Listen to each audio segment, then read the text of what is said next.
Hi, I'm Paul Battaglia, and this is section P3. Now, students come into section P3 and they've seen a variety of functions. They've dealt with transformations of functions and operations with functions.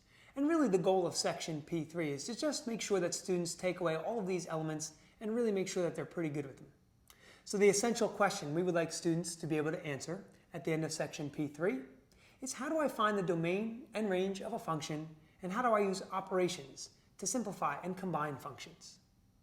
Now, here's a great warm-up to consider as you're looking to start the class. What I really like here is we're getting towards the end of the section in the chapter, and I really want them to take a look at where we're going. So I'll put a function up on the board. F of x equals 3/4 x plus 1, a linear function. And then I'll ask them to compute the difference quotient. And then I look for that aha moment when I ask them, does anybody see anything specific or profound about the answer you got in relation to the function you started with? And hopefully they can make that connection that really all they wound up with was the slope of this line. So I'm kind of teasing the idea of a derivative here, but since we're dealing with functions at this point, I feel like it's appropriate. Now, students often make many mistakes simplifying this difference quotient.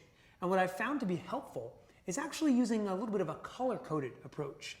So what I would do on the board, if I needed to, is everything that dealt with f of x plus delta x in the calculation, I would make one color.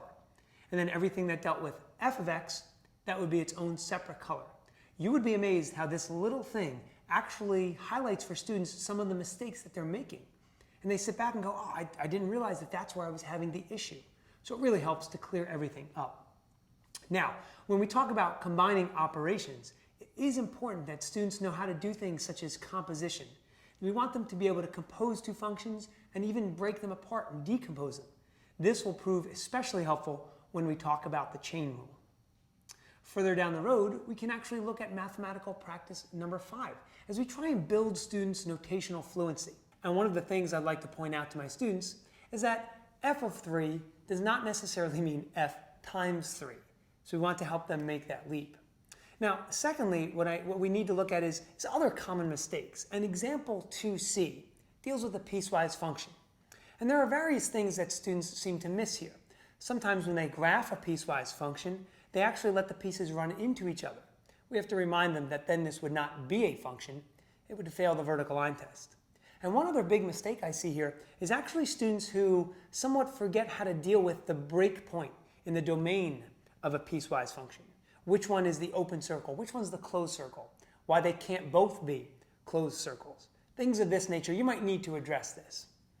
Now finally, if we're talking about connecting notations, here's a way to maybe deal with a messy function. As we go forward in the course, students are certainly going to see more complex things.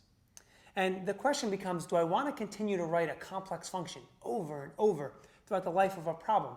Or is there another way I can handle that? And there definitely is. All they have to do is preface that by saying, I'm going to let, let's say, h of x equal e to the x minus sine x over cosine x. Now once they've done that, they can feel free to use that h of x throughout the rest of that problem with no penalty. I hope you found these tips helpful, and I'm sure you'll find much success in section P3.